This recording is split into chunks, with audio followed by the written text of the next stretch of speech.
Mga Lodi, don't skip ads po tayo. Maraming salamat sa patuloy ninyong pagsuporta. Subaybayan natin ang kwento ng isang kabataang nangarap para sa kanyang mga mahal sa buhay. Mula sa pinakamahina tungo sa pinakamalakas. Alamin natin ang kwento ng kanyang buhay. Kabanata 571 hanggang Kabanata 580. Kabanata 571. Bumalik si Annie sa kanyang silid. Kinuha niya ulit ang videotape na napanood niya kanina at ipinadala ito sa pamamagitan ng isang espesyal na komunikador. Sa parehong oras, sa parehong opisina, binuksan ng isang lalaking nasa katanghalian ng edad ang videotape. Matapos itong panoorin, pumikit siya at sumandal sa kanyang upuan. Parang nagpapahinga siya, ngunit pagkatapos ay binuksan niya ang kanyang mga mata at tiningnan muli ang video. Isang isipan na kumokontrol sa dalawang bagay, talagang siya ba ang tagapagmana ni Hanjing? Magiging tama ba ang hula ni Hanjing? Kumunat ang noo ng lalaking nasa katanghalian ng edad habang nagsasalita siya sa kanyang sarili. Tumunog muli ang komunikador sa kanyang mesa. Tiningnan niya ang numero at ngumiti. Sinagot niya ang tawag at nakita niya ang imahe ng isang magandang babae na pumuno sa screen. Yanran, saan ka nakakuha ng oras para makipag-usap sa iyong matandang ama ngayon? Hindi ba dapat ginugugol mo ang iyong libreng oras sa iyong kasintahan? Biro ng lalaking nasa katanghalian ng edad. Namula si Jianran at sinabi, Tatay, ano ba ang pinagsasabi mo? Alam mo namang mahal na mahal kita. Alam kong mahal ako ng anak ko, huwag kang mag-alala. Pero kamakailan lang, mas kaunti na ang oras na ginugugol mo sa pakikipag-usap sa akin. Kung mayroon kang oras, subukang makipag-usap sa iyong ina paminsan-minsan. Alam kong medyo masungit siya, pero mahal ka niya at labis kanyang namimiss, sabi ng lalaking nasa katanghalian ng edad. Alam ko, tatay. Kakausap lang ako kay nanay, at oo, patuloy siyang nagrereklamo tungkol sa akin, sabi ni Jianran. Tama, hintayin mong matapos ang paglilingkod sa hukbo ni Hansen bago mo siya ipakilala sa iyong ina. Hindi na kayo bata, at kung walang anumang problema na pumipigil dito, dapat kayong magpakasal sa lalong madaling panahon. Hinihintay ko pa rin ang mga apo ko. Tatay, talagang gusto mo bang magpakasal ako ng ganito kaga? Namumula ang mukha ni Jianran, ngunit masaya siyang malaman kung gaano katanggap-tanggap ang kanyang ama. Sinasabi mo bang hindi sapat para sa iyo ang batang iyon na nagngangalanghan? Sige, papatayin ko si Annie para ihagis siya sa Black Plague Star at ikagapos siya sa isang mina sa kung saan. Maaari siyang magmina doon habang buhay habang ikaw naman ay naghahanap ng taong gusto mo, biro ng matanda na may malamig na mukha. Lagi namang alam ng mga anak na babae ang iniisip ng kanilang mga ama, at alam din ni Jianran kung ano ang iniisip ng lalaking nasa katanghalian ng edad na ito. Tumawa siya at sinabi, sige, tigilan mo na ang pang-aasar mo. Kapag tapos na ang paglilingkod niya sa hukbo, dadalhin ko siya para makilala ka at si nanay. Kung hindi ka nasiyahan, ihahagis ko siya sa Black Plague Star mismo. Mukhang tiwala ka sa sarili mo. Parang talagang naaakit na ang anak ko sa isang tao. Isipin mo na lang na ang anak na babae kung 20 taon na ang edad ay mawawala sa akin. Tatay, pwede ba tayong tumigil sa pagkukunwari? Mag-usap tayo ng normal. Matapos ang tawag, agad na nawala ang ngiti ng lalaking nasa katanghalian ng edad. Maingat niyang binasa ang impormasyong ipinadala sa kanya ni Annie, kasama ang videotape. Ang mga daliri niya ay kumakatok sa mesa habang nagbabasa siya, at hindi siya nagsalita hanggang sa matapos siya. Hanjingji, nagdudulot ka ng maraming kaguluhan kahit napatay ka na. Matapos ang isang sandali ng katahimikan, bumantong hininga ang matanda. Isinara niya ang tab ng impormasyon. Ang pakikipaglaban kay Annie ay nagdulot ng maraming lakas ng loob kay Hansen. Matapos ang kanilang pagkikita, nagpahinga si Hansen para sa araw na iyon at hindi na nagpatuloy sa pagsasanay ng kanyang kasanayan sa dalawang espada. Bumalik siya sa kanyang silid tulugan at humiga sa kanyang kama, nagbabasa ng balita sa Skynet. Maraming istasyon ng media sa alyansa ang nagbabalita tungkol sa paparating na halalan para sa isang bagong leader. Ito ay isang malaking kaganapan para sa alyansa. Ang mga nominado mula sa bawat sistema ay nagbebenta ng kanilang mga sarili, nag-aagawan para sa bawat boto na maaari nilang makuha. Sa listahan ng mga nominado, nakita ni Hansen ang isang kakaibang pangalan na nagbalik ng pamilyar na pakiramdam. Kung naging leader si Jiro Ozin, binasa niya ito ng isang beses at pagkatapos ay bumantong hininga. Isang naguguluhang ekspresyon ang lumabas sa kanyang mukha. Pagkatapos, nagpasya siyang magbasa tungkol sa ibang mga paksa, kabilang ang isa na nauugnay sa mga tirahan. Tila, isang henyo na bata ang nagawang mag-evolve bago siya mag-20 taong gulang. Isang surpasser ang pumatay sa isang banal na nilalang. Isang demigod ang gumamit ng suntok para sirain ang isang Shire battleship, at iba pa, ang mga balitang ito, gayunpaman, ay sapat na para makatulog ang isang tao. Kung hindi ako magiging demigod, mas mahirap para sa akin na umakyat at maging mas mahusay kaysa sa lahat. Kumikinang ang mga mata ni Hansen, tiwala sa kanyang kakayahang maging isang demigod balang araw. Ngunit una, kailangan niyang maging perpekto sa lahat ng pangunahing kaalaman. Kung hindi, maaari siyang mamatay. Sa ngayon, walang tao ang nakapasok sa ikalimang santuwaryo. At iyon ang dahilan kung bakit walang nakakaalam kung ano ang hitsura nito sa loob. Hindi nais ni Hansen na mamuno sa mundo, gusto lang niyang maging malaya. Ayaw niyang mapasailalim sa kapritsyo ng iba, limitado at pinipigilan sa paggawa ng gusto niya. Ang pagkamatay ng ama ni Hansen ay isang misteryo rin. Kung wala siyang kapangyarihang hinahanap niya, maaaring hindi niya malaman ang katotohanan tungkol sa kanyang kamatayan. Habang malalim sa pag-iisip si Hansen, tumunog ang komunikador. Siyang Manly ito. Alam ni Hansen na hindi siya hahanapin niyang Manly kung hindi ito mahalaga, at habang sinasagot niya ang tawag, ang buong katawan niya ay pumuno sa screen. Natatakot ako na may problema ka. Malungkot ang ekspresyon niyang Manly. At anong problema iyon? Walang pakialam na tanong ni Hansen. Ang mga problema ay sumusunod sa kanya saan man siya magpunta, kaya ano pa ang isang problema sa equation? Binigyan tayo ng espesyal na pangkat ng seguridad ng isang misyon. Ito ay upang protektahan ang isang taong nag-level up lang at nakarating sa ikalawang tirahan, agad na paliwanag niyang Manly. Galing ba siya sa ating goddess shelter? Tanong ni Hansen. Hindi, galing siya sa mga patlang ng yelo. Nasa Starwheel shelter siya ngayon, sabi niyang Manly. Espesyal ba ang taong ito sa anumang paraan? Hindi naisip ni Hansen na tatawagan niyang Manly ang taong ito bilang problema kung siya ay isang ordinaryong tao. Siya ang anak, si Dong Senador, sabi niyang Manly, na may bigat. Lubos na nagulat si Hansen, kaya sinabi niya, ang swerte naman. Oo nga, kaya nga sinabi kong nasa problema ka. Hindi siya mag-aatubiling manood habang inaangkin mo ang Black God Shelter, at ang mga tauhan mo ang nakikinig kay Dong Lee. Dahil narito ang anak niya, mahirap na panatilihin ang ating hawak sa Black God Shelter, sabi niyang Manly. Hindi ako makapaniwala na ginawa nila tayong tagapag-alaga niya. Talagang na-corner ako ni Dong Lee, at hindi naman ako makakatanggi sa responsibilidad na ito, sabi ni Hansen at ngumiti. Maaari ka bang ngumiti sa ganitong oras? Inikutan niyang Manly ang kanyang mga mata. Kung siya ang nasa posisyon ni Hansen, duda siyang makakakain siya. Pero narito si Hansen, nakangiti.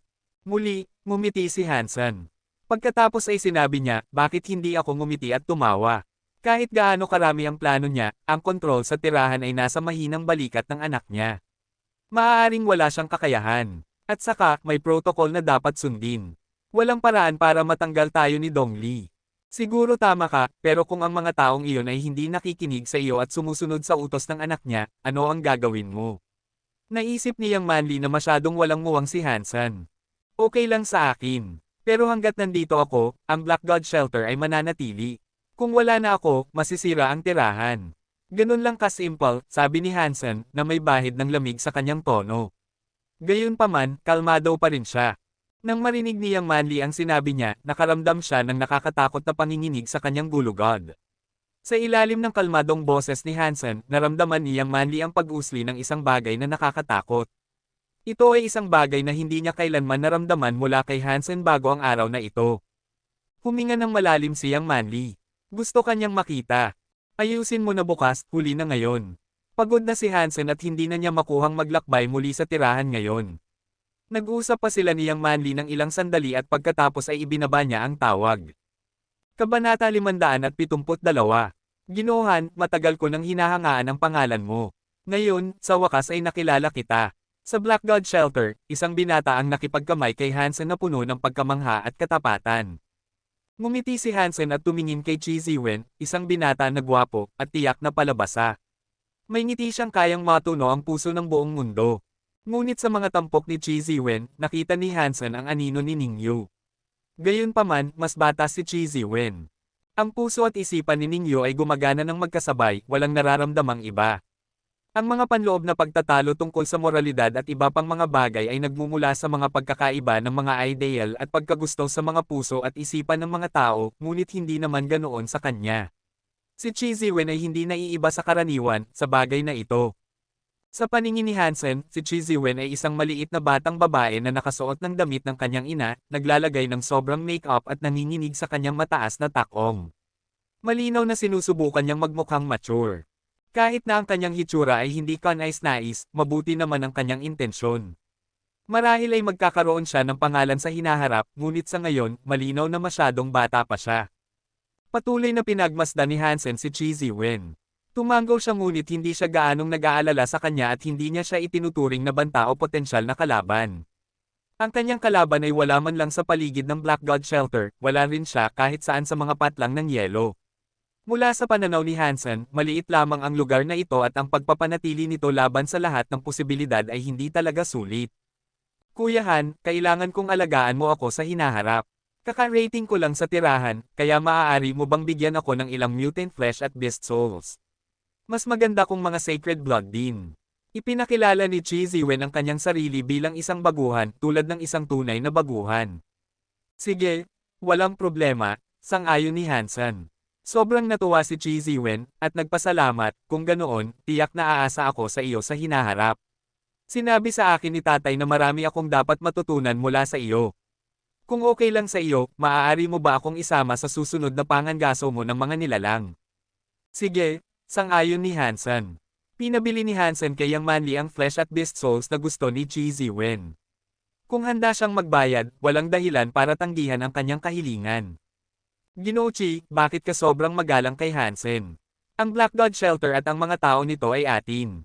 Sabihin mo lang ang salita, at ipapalabas natin siya. Isang evolver ang nagsalita kay Chi Ziwen ng palihim, nang makaalis na si Hansen. Tahimik na sinabi ni Chi Ziwen, hindi lahat ng bagay ay nakikita ng mga mata mo. Talagang may ibubugas si Hansen at ang pagpapalabas sa kanya ay hindi magiging solusyon sa problema. Asintahin mo ang iyong sariling mga responsibilidad at huwag kang sumalungat sa kanya. Makakasama ako sa kanya sa ngayon, at pag-uusapan namin ang iba't ibang mga bagay. Bakit? Ilang evolvers ang tumingin kay Chi Ziwen na may naguguluhang ekspresyon. Kung gusto mong talunin ang isang tao, mas madali kapag malapit ka sa kanila, kalmadong sabi ni Chi Ziwen. Kuwait, napakagulo niyang Manli. Inaasahan niyang magbabago ang maraming bagay nang dumating si Chi Ziwen sa Black God Shelter, ngunit nagulat siyang halos pareho lang ang lahat. Patuloy na nakikinig ang lahat sa mga utos ni Hansen at lahat ay tuloy-tuloy ang kanilang mga gawain. Gayunpaman, sinundan ni Chi Ziwen si Hansen saan man siya magpunta na parang anino niya. Halos parang ipinahayag ni Hansen ang kanyang sarili bilang Panginoon niya, samantalang tinanggap naman ni Chi Ziwen ang papel ng isang alipin. O parang guro at mag-aaral sila. Ngunit naisip niyang Manli na may mali sa pag-uugali ni Chi Ziwen. Sa kabila ng halata at patuloy na paggalang ni Chi Ziwen kay Hansen, hindi maiwasang makaramdam ng kaunting paranoia siyang Manli sa isang bagay na nakakatakot na nagkukubli sa ilalim ng panlabas na anyo ng baguhan. Sa tingin ko may mali kay Chi Ziwen. Pakisabi, mag-ingat ka at huwag kang masyadong lumapit sa kanya. Siniguro niyang Manli na ipaalala kay Hansen tuwing may pagkakataon silang mag-usap ng mag-isa. Naiintindihan ko, sang-ayon ni Hansen, ngunit hindi siya mukhang gaanong nag-aalala. Tuwing may itatanong si Chi Ziwen sa kanya, patuloy na nagtuturo at nagpapaliwanag si Hansen. Siniguro niyang Manli na ipaalala kay Hansen ang kanyang mga hinala ng maraming beses, ngunit hindi nagbago si Hansen kahit isang beses. Sa tingin ko kailangan nating pag-usapan ang problema na si Chi Ziwen. Lumapit siyang Manli kay Hansen na naghahanda ng lumabas para mangaso. Siniguro niyang harangan ang kanyang daanan. Sige, salita. Ngumiti si Hansen, umupo at tumingin kay Yang Manli. Mapanganib si Chi Ziwen. Sinusubukan niyang mapasaya ang lahat sa paligid mo, ngunit iba siya. Isang ahas na gumagapang. Diretso niyang sinabi ni Yang Manli, umaasang makumbinsi si Hansen at mapapansin niya. Alam ko, tumango si Hansen. Kung alam mo, bakit ka pa rin sumusunod sa lahat ng hinihiling niya? Tumingin siya sa mata ni Hansen at sinabi. Tumigil si Hansen para mag-isip ng isang segundo, pagkatapos ay ikiling ang kanyang ulo at sumagot, Manli, nagkaroon ka na ba ng alagang hayop? Seryoso ako dito. Nagsimula ng mayrita si Yang Manli. Bakit hindi ako seryoso? Nagtatanong lang ako, nagkaroon ka na ba ng alagang hayop? Ngumiti si Hansen at nagtanong. Wala. Ayaw nang makipagtalo ni Yang Manli, pero sumagot pa rin siya. Dati akong may kapitbahay na may alagang pusa. Malaki talaga ito, maganda, panther. Makapalang itim na balahibo nito at talagang pinahahalagahan ito ng kapitbahay. Araw-araw niyang inaalagaan ang pusa, pinapakain ito ng mamahaling pagkain ng pusa, at binibigyan ito ng napakagandang bahay ng pusa. Ngumiti si Hansen at pagkatapos ay nagpatuloy, tuwing dumadaan ako sa bahay niya, nakikita ko ang pusa na nagbabad sa araw sa bakuran na parang isang Panginoon, nag-aasal na parang amo ng bahay. Tuwing naiinis ito, kinakagat nito ang mga sapatos sa bahay at tuwing hindi nakatingin ang amo nito, pinupunit ng Panther ang mga librong binabasa nito. Nagningning ang mukha niyang Manly, parang may na-realize lang siya. Pagkatapos ay nagsimula siyang tumingin kay Hansen na may nagtatakang mga mata, parang malalim ang iniisip niya. Naging mausisa ako. Kaya, tinanong ko ang kapitbahay kung bakit niya pinapaboran ang pusa ng ganoon, sabi ni Hansen. At anong sagot ang natanggap mo? Mausisa na tanong niyang Manly.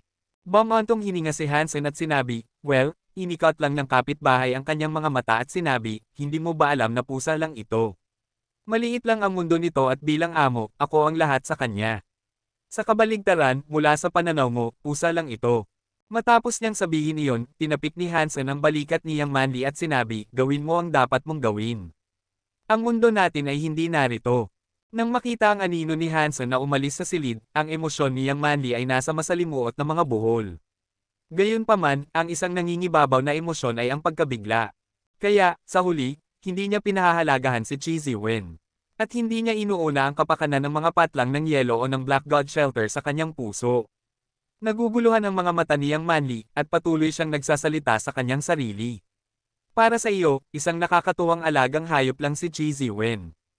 Matapos umalis si Hansen sa tirahan, sumakay siya sa kanyang Crystal Palace at nagtungo upang maghanap ng higit pang mutant creatures na pangangaso.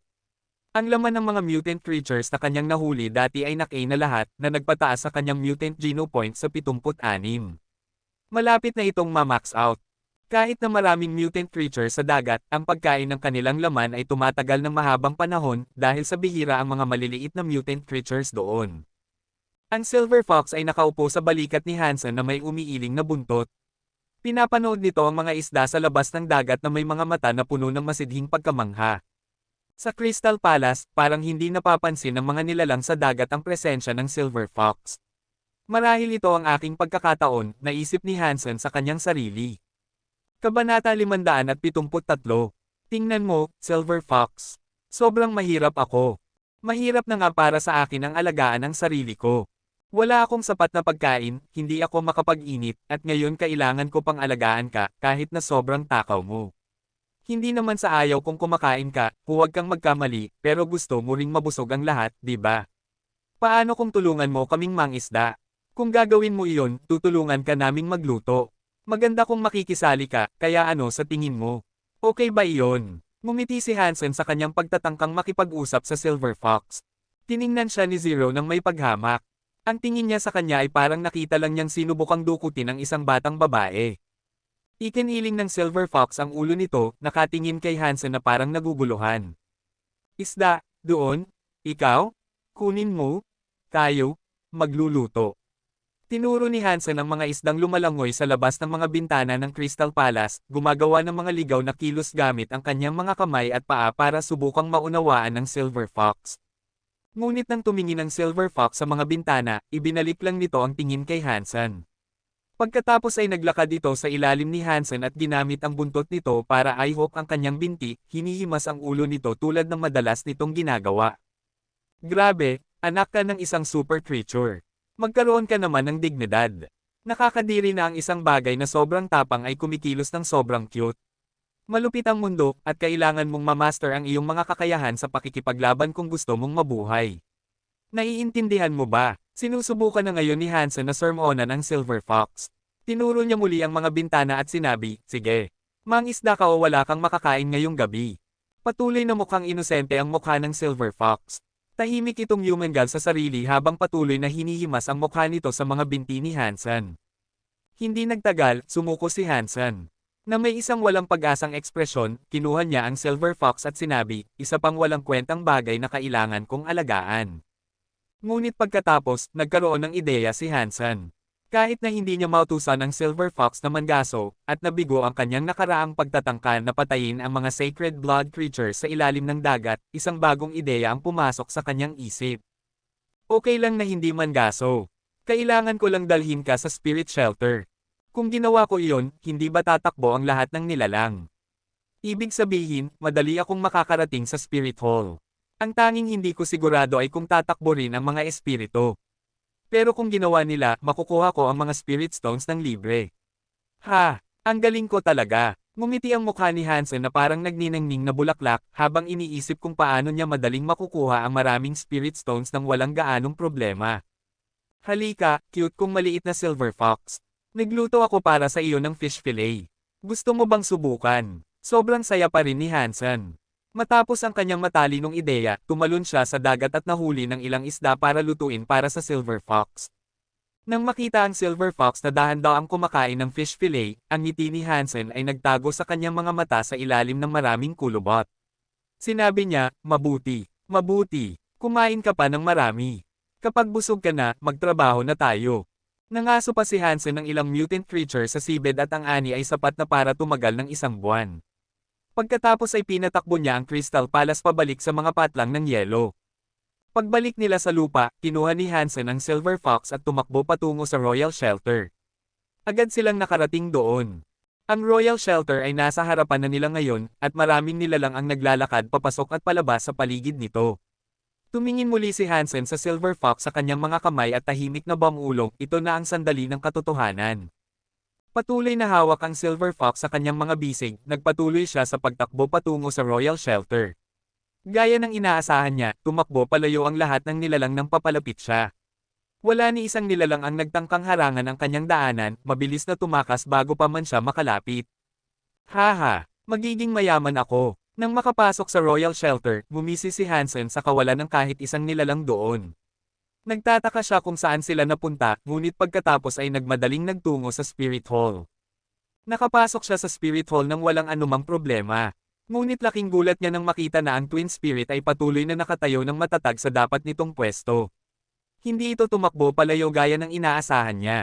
Nang makita ang babaeng may pilak na buhok at ang babaeng may gintong buhok na kinuha ang kanilang mga espada, tinawag ni Hansen ang kanyang Beast Soul Armor at Glyph. Pagkatapos ay tinawag niya ang kanyang Purple Copper Ancient Sword at Silver Eye Snake King Sword. Dong! Dong! Dong! Ang mga espada ng Twin Spirit ay tumama kay Hansen na parang malakas na ulan. Nag-close ang pilak na espada at gintong espada na parang sinusubukan nilang bitagin siya sa isang lambat ng mga talam. Ngunit ang pinaka-nagulat kay Hansen ay ang katotohanan na ang kanilang mga kasanayan sa espada ay patuloy na bumibilis. Mas mabilis sila ng mas mabilis, at mas mabigat ang bawat pagtama. Pakiramdam niya ay hindi na siya makatiis ng matagal. Pang! Tumama ang babaeng may pilak na buhok sa balikat ni Hansen na nagdulot ng pagdurugo. Mabuti na lang, hindi ito sa isang kritikal na lugar kaya hindi gaanong malubha ang pinsala. Alam ni Hansen na hindi pa niya perpekto ang kanyang dual blade skill, at may ilang mga depekto pa rin ito. Ngunit sa ngayon, wala na siyang ibang magagawa. Nakipaglaban siya sa Twin Spirit ng kalahating oras, at matapos matanggap ang ilang dagdag na pagtama, nagawa niyang tawagin ang kanyang mga pakpak at lumipad palayo. Hindi makalipad ang Twin Spirit, at ang ibang mga nilalang sa tirahan ay hindi nang ahas na lumapit kay Hansen dahil kasama niya pa rin ang Silver Fox. Kaya pinanood lang nila si Hansen na lumipad palayo. Babalik ako, sigaw ni Hansen sa Twin Spirit habang tumatakas siya sa kalangitan. Ang sama mo talagang Fox. Binibigyan kita ng masarap na pagkain araw-araw, tinatrato kita na parang anak ko. Nakita mo akong nasaktan, di ba? Kaya bakit hindi mo ako tinulungan? Ikaw na maputi ang mata na Fox. Hingal na sinabi ni Hansen sa Silver Fox. Naisip niya na kung nasaktan siya ng Twin Spirit, ang Silver Fox ay magagalit na sapat para tumalon sa gulo at protektahan ang kanyang amo. Ngunit ang ginawa lang nito ay nanatili sa balikat ni Hansen, hindi gumagalaw kahit 1 pulgada. Ang Silver Fox ay nag-aasal na parang wala itong nakikita o naririnig. Gayunpaman, dinilaan nito ang kanyang mga sugat matapos ang pagtakas, tulad ng ginawa nito minsan. Halos kaagad pagkatapos lagyan ng laway ng Silver Fox ang kanyang mga sugat, gumaling ang mga ito. Nagagalit si Hansen, ngunit hindi siya galit sa Silver Fox. Nang makita itong inaalagaan ang kanyang mga sugat, ngumiti siya sa Silver Fox at hinimas ang ulo nito. Ngunit hindi umalis si Hansen na walang dala. Kahit gaano kadalas niyang sanayin ang kanyang dual skill, hindi niya ito nagawang perpekto. Ito ay idinisenyo lalo na para harapin ang Twin Spirit, at kung hindi niya man lang ito nasubukan sa kanila, walang nakakaalam kung maaari ba itong perpekto bilang ang perpektong kasanayan para labanan sila. Natuklasan din niya na maaari siyang tumakbo sa mga royal shelter nang walang anumang problema. Maaari siyang maglakad sa partikular na ito at makipaglaban sa Twin Spirit tuwing gusto niya. Kung babalik siya rito ng ilang beses, paminsan-minsan, maaari niyang sa wakas ma-master ang kanyang dual skill at talunin ang Twin Spirit. Sige, kung hindi ko ito magawa ng tama sa unang pagkakataon, siguraduhin kong gagawin ko ito ng tama sa ika-10. At kung hindi pa rin ito na-master sa panahong iyon, pupunta ako roon ng 100 beses. Naging masigla ang puso ni Hansen, at matapos magpahinga para maibalik ang kanyang kalusugan at lakas, tumakbo siya pabalik sa Royal Shelter na dala ang Silver Fox. Sa bawat pagkakataong nakipaglaban si Hansen sa Twin Spirit, natatalo siya. Ngunit sa bawat laban, ang dual blade skill ni Hansen ay nagpapabuti sa isang paraan o sa iba pa. Matapos nito, patuloy na ginulo ni Hansen ang Twin Spirit sa ganitong paraan, ngunit gayunpaman, hindi nang ahas na umalis ang espiritu sa Spirit Hall.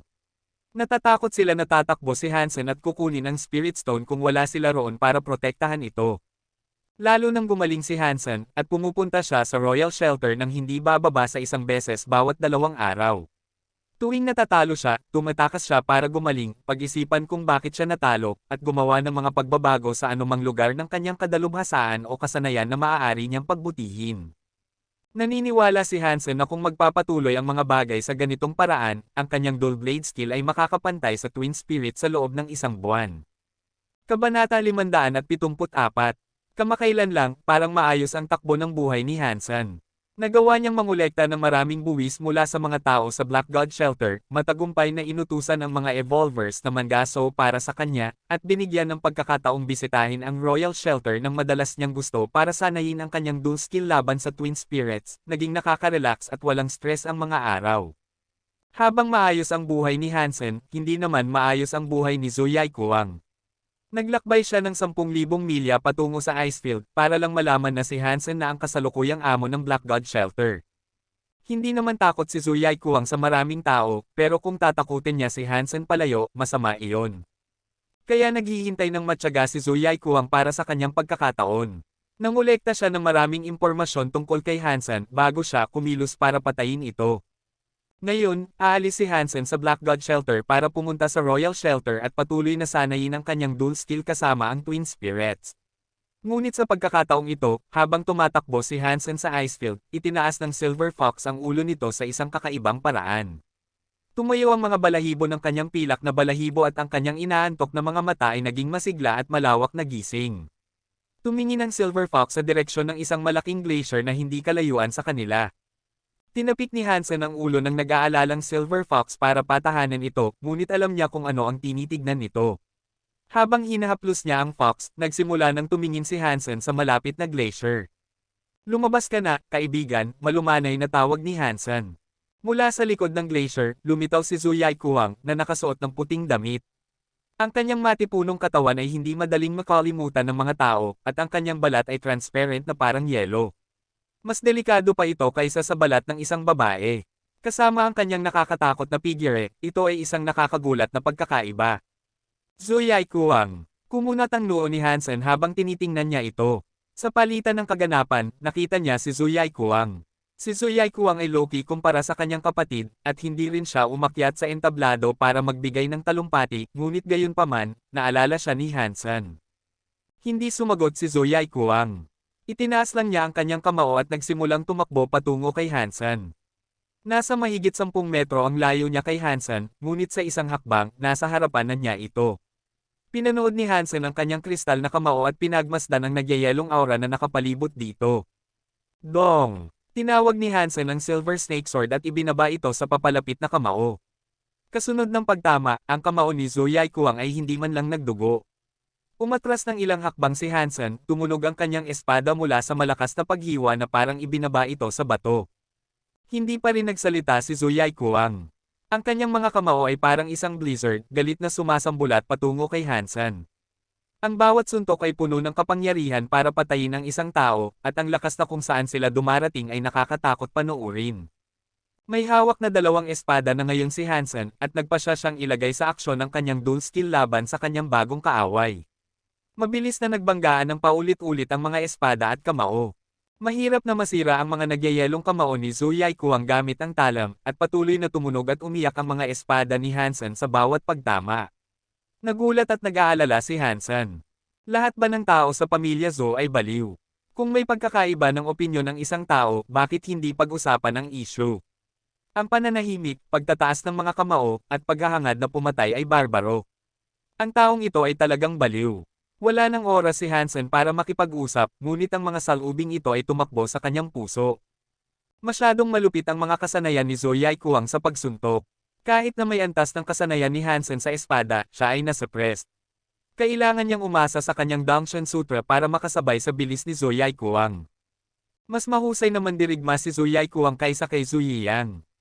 Ginagawa ni Hansen ang lahat ng kanyang makakaya sa laban, ngunit halos hindi sapat iyon para mapanatili siyang buhay. Matapos dumaan ang isang blizzard, umatras si Zhu Yaikuang. Ang bagyo ng nyebe ay nawala ng kasing bilis ng paglitaw nito. Pagkatapos, tumayo si Zhu Yaikuang kung nasaan siya at sinabi, talagang may ibubube ka. Kaya mong harangan ang aking blizzard punching. Zhu Yaikuang, wala akong galit sa iyo. Ano ba ang lahat ng ito? Kumunat ang noo ni Hansen. Hindi ko kailangan ng dahilan para patayin ang sinuman. Kung gusto kong pumatay, papatay ako, ganoon lang kasimple. Tumingin si Zhu Yaikuang kay Hansen na may mga mata na puno ng pagmamalaki. Pero ikaw, talagang may ibubube ka. Sapat na ang lakas mo para magamit ko ang Jade-esken ng pamilya Zhou. Hindi naman gaanong maganda ang Jade-esken, nagsalita si Hansen na may mukha na puno ng paghamak. Nanlamig ang mga mata ni Zhu Yaikuang. Tumawa siya at dahan-dahang lumapit kay Hansen. Sa bawat hakbang, mas lumalakas ang nagyayelong aura sa paligid niya, mas lalong nagkristal ang kanyang balat, at mas lumalakas ang walang katapusang lamig na nakapalibot sa kanya. Parang lalong nagiging tao ng yelo siya. Ngayon ay 3 metro na ang layo nila. Nararamdaman na ni Hansen ang malamig na hangin na nagmumula kay Zhu Yaikuang. Nagulat si Hansen, nagtataka kung bakit ang Jade-esken na ginagamit ng pamilya Zhou ay nakakapaglabas ng nagyayelong hangin samantalang ang kanya ay hindi. Mas lumalapit si Zhu Yaikuang, at ang buong imahe niya ay mukhang nagyelo. Naisip ni Hansen na ang bawat selula ng kanyang kaaway ay yelo na ngayon. Parang isang tunay na demonyo ng yelo siya. Ngunit kahit na nasa proseso ng pag-aaral ng parehong Jade-esken si Hansen, nagsisimula na siyang makaramdam ng lamig. Pakiramdam niya ay parang may yelo na nabubuo sa loob niya. Sa mundong ito, iilan lang ang mga evolvers na makapagbubukas ng kanilang mga gene lock. Ngayon, dapat kang magpasalamat na ang iyong kamatayan ay makakapagpatoto sa kapangyarihan ng aking unang tier ng Jade-esken. Ang mga mata ni Zhu Yaikuang ay sobrang lamig habang nagsasalita siya. Nang ipagpatuloy niya ang kanyang pagsuntok, parang magiging solidong yelo na ang hangin. Sinubukan ni Hansen na umatras, ngunit masyadong mabilis ang kamao at hindi niya ito naiwasan ng epektibo. Kaya, ginamit niya ang kanyang mascot beast sword para lumaban. Dong! Nagbanggaan ang kamao at espada, at isang kakilakilabot na puwersa ng nagyayelong kapangyarihan ang sumabog mula sa kamao ni Zhu Yaikuang. Sa loob ng isang sandali, ang mascot beast sword ay tuluyang nalunod sa yelo, at parang isang buhay na parasito o impeksyon, mabilis itong naglakbay pababa sa espada patungo kay Hansen mismo. Ang mga daliri ni Hansen ang unang nakaramdam ng pag-atake ng masamang yelo na ito, at naramdaman niya na bumagal ang pagtibok ng kanyang dugo na parang malapit ng mag-freeze. Natakot si Hansen, at iniwan niya ang kanyang espada para umatras. Sa kasamaang palad, nanatiling manhid ang kanyang mga daliri, at hindi nila sinunod ang kanyang mga kagustuhan. Parang hindi na sila kanya. Mabuti na lang at natutunan niya ang Jade-esken. Ginagamit ito, bumalik ang pakiramdam ng kanyang mga daliri at humupa ang takot sa frostbite. Ano ba ang nangyayari? Natutunan lang ni Zhu Yaikuang ang unang tier ng Jade-esken, pero iyon din ang natutunan ko. Paano niya nagawang buksan ang kanyang unang gene lock at ilabas ang ganoong kapangyarihan habang hindi ko magawa? Nagmukhang seryoso ang mukha ni Hansen nang tumitig siya kay Zhu Yaikuang. Pinagmasdan ni Zhu Yaikuang ang mga daliri ni Hansen na dumampi sa yelo ng kanyang kapangyarihan, ngunit nagtataka kung bakit hindi sila namatay. Matindi niyang itinaas ang kanyang mga kilay at muling umatake kay Hansen. Nabuksan ni Zhu Yaikuang ang unang gene lock, at nagbigay ito ng buong pusong pagpapalakas sa kanyang kapangyarihan at bilis, at lalo na sa lakas ng kanyang yelo. Ang tanging limitasyon niya ay ang kanyang katawan dahil hindi niya maubos ang buong kapangyarihan ng unang gene lock. Hindi siya makakakuha ng ganoong enerhiya mula sa kanyang katawan. Kung may dumampi sa kanyang katawan, sila ay magiging frostbitten, kahit na ang isang sacred blood weapon ay maapektuhan, tulad ng espada ni Hansen. Napakakaunting mga evolvers ang may ganoong nakakatakot na dami ng kapangyarihan. Nag-shapeshift si Hansen bilang Snow Lady. Ang kanyang puso ay tumitibok ng husto, at ang kanyang mga bato ay nasa hyperdrive para sa pagbuo ng enerhiya. Ang kanyang mga binti ay nakakuha ng hindi kapani-pani walang pagpapalakas sa kanilang bilis, at nagawa ni Hansen na umiwas at mag-weave ng kanyang paraan sa bawat papalapit na kamao. Noong araw na iyon sa palitan ng kaganapan, narinig ni Hansen na ang isang mahuhusay na evolver ay maaaring buksan ang kanilang unang gene lock bago sila maging isang surpasser. Kahit nakulang sila sa tamang pisikal na fitness na kinakailangan para lubos itong buksan, halos hindi na sila masisira sa mga evolvers. Kabanata 575. Parang demonyo si Zhu Yikwang. Kumikinang ang kanyang mga mata ng pula at ang kanyang katawan ay tuluyang nagkristal. Ang kapaligiran sa paligid niya ay umiikot na may nakakapasong hamog na nagyelo.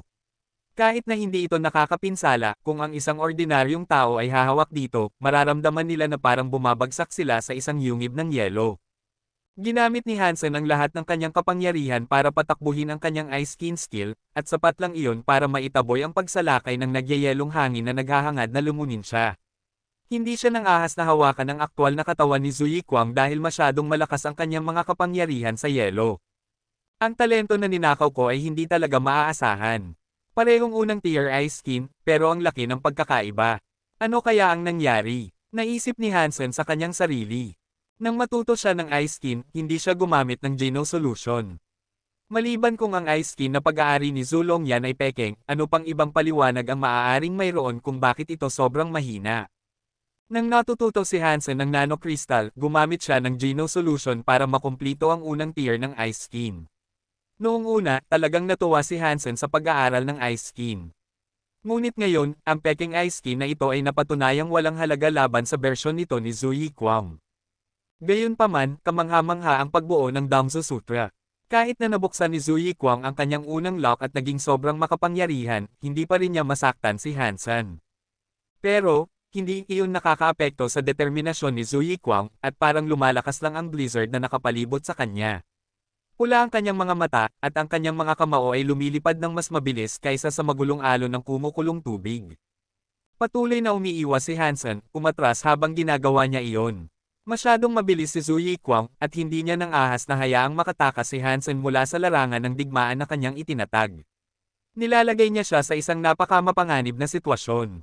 Ngunit sa gitna ng lahat ng ito, napansin ni Hansen ang isang kakaibang bagay.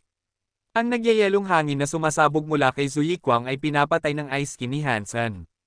Hindi niya gaanong inisip ito noong una, ngunit pagkatapos ng ilang sandali, nagsimula siyang makaramdam na ang kapangyarihan na kanyang pinipigilan ay nasa loob na niya ngayon. Dumadaloy ito sa kanyang buong katawan, nagbibigay lakas sa kanya. Mas lalong dumami ang nakolektang hamog na nagyelo, ngunit hindi ito nakasakit kay Hansen. Hinalo ito sa kanyang loob, naging bahagi na niya. Ibig sabihin ba nito na kaya kung sumipsip ng nagyayelong hangin ni Zhu Yikwang? Naisip ni Hansen sa kanyang sarili, masaya. Sa pagsipsip na ito ng kapangyarihan ng yelo, parang iba na ang kanyang ice skin. Hindi maipaliwanag ni Hansen ng eksakto, ngunit parang hindi na naapektuhan ang kanyang katawan ng mga ulap ng hamog na nagyelo na patuloy na inilalabas ni Zhu Yikwang. Pang! Nakasuot si Hansen ng kanyang blood scale armor. Itinapon niya ang kanyang sariling kamao para magbanggaan sa kamao ni Zhu Yikwang. Hindi siya nasiyahan sa pagsipsip ng kapangyarihan ng yelo sa atmosfera at naisip na hindi sapat ang dami ng kanyang knock-in. Gusto niyang makita kung maaari niyang sipsipin ang kapangyarihan mula mismo sa pinagmulan, si Zhu Yikwang mismo. Ngunit nang magbanggaan ang mga kamao, nakaramdam siya ng napakalaking kapangyarihan ng yelo na sumisipsip sa kanyang katawan. Sa loob ng ilang segundo, ang kanyang mga braso, kalahati ng kanyang katawan, at ang kanyang buong daloy ng dugo ay nagyelo. Mabilis na natakpe ng yelo ang kanyang panlabas, tinanggal ang kanyang kakayahang lumaban o kahit na gumalaw. Mamatay ka na! Ang mga mata ni Zhu Yikwang ay sumabog sa apoy ng galit, pininturahan si Hansen ng kulay ng pagpatay. Isang huling kamao ang naghahangad na itusok sa katawan ni Hansen. Nako, patay. Masyadong marami ang kapangyarihan ng yelo para agad na maubos ng aking ice skin.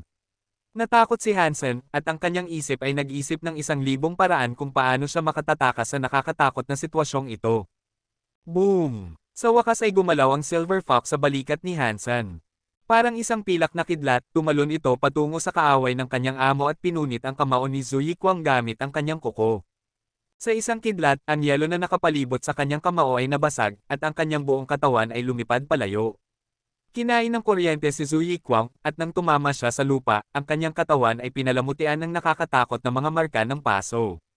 Ang kanyang kamay na nagdusa sa pagkakadig ng mga kuko ay napunit sa mga piraso at piraso, na nagpapakita ng buto ng kanyang braso. Tumingin si Zhu Yikwang sa Silver Fox na puno ng pagkagulat, nagulat siya. Malakas na yumangal ang Silver Fox, at parang isang nagliliwanag na anino, tumalon ito sa ibabaw ni Zhu Yikwang. Arg! Malakas na pinagwagayway ni Zhu Yikwang ang kanyang mga braso para subukang pigilan ang umaatake na Fox, ngunit wala itong nagawa. Ang kanyang dibdib ay napunit ng isang koleksyon ng mga gasgas, at ang dugo ay nagsimulang bumuhos na parang fountain. Ang nakakatakot na kapangyarihan ng kulog na Fox ay nagwasak sa bawat piraso ng yelo na nakasuot kay Zhu Yikwang. Parang talagang galit ang Silver Fox, at galit itong umikot kay Zhu Yikwang na parang isang pilak na anino. Ang kulog at kidlat ay nagwasak sa kalangitan habang pinagmamasdan nito ang kalaban ng kanyang amo. Si Zhu Yikwang, na napaklakas, ay ganap na walang depensa sa ilalim ng mga paa ng Silver Fox. Muli, tumalon ang Silver Fox para itusok ang mga kuko nito sa katawan ni Zhu Yikwang na nagdulot ng mga ilog ng dugo. Ang kanyang katawan ay isang koleksyon na ngayon ng mga duguan na bangin at itim, mga marka ng paso.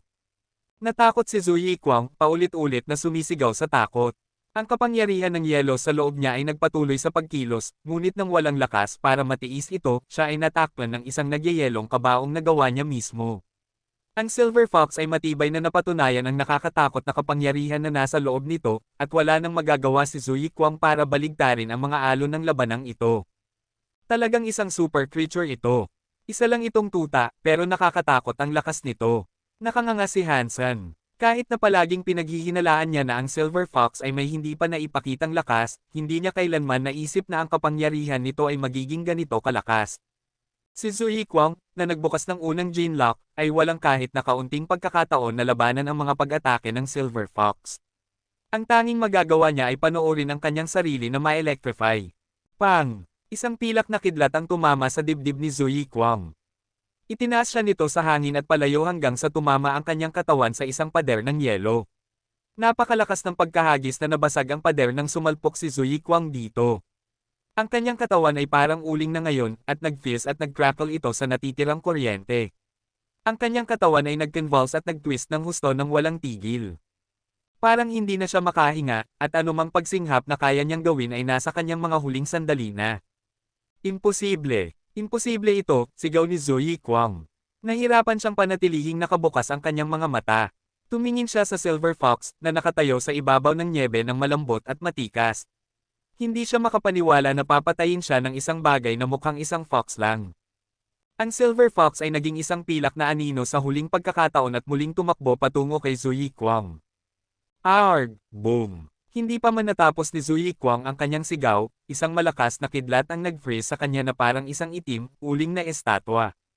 Habang humihip ang matigas na hangin, ang dating katawan ni Zhu Yikwang ay sumuko sa isang pagbagso at nawala na parang alikabok at mga echo lang.